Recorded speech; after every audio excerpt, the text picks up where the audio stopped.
اس سوال کو ہم دو حصوں میں تقسیم کرتے ہیں۔ پہلا حصہ تو یہ ہے کہ جو آدمی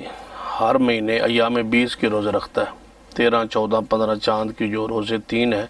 یہ ویسے ہی مسنون ہے، نبی علیہ الصلوۃ والسلام کا طریقہ ہے، آپ اس پہ عمل کرتے تھے، صحابہ کرام اس پہ عمل کرتے تھے۔ تو جو آدمی ایام 20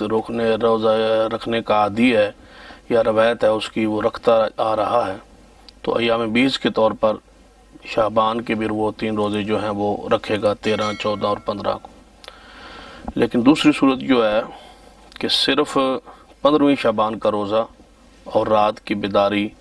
اور اس کو شب برات کا نام ہمارے ملک میں دیا جاتا ہے۔ تو میرے علم کے مطابق کوئی ایسی صحیح حدیث نہیں ہے نبی اکرم صلی اللہ علیہ وسلم سے جو باسند صحیح ثابت ہو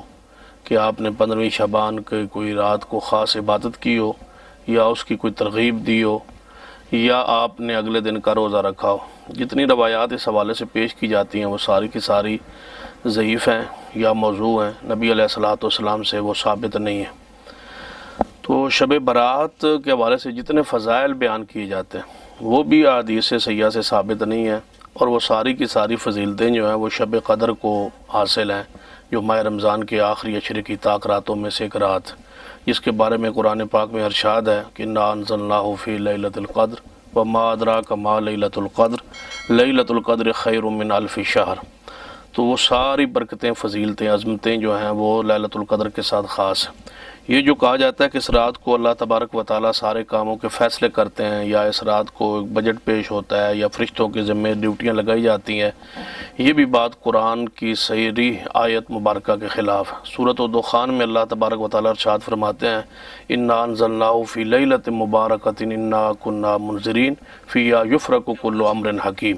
کہ ہم نے اس رات کو، اس قرآن پاک کو برکت والی رات میں نازل کیا،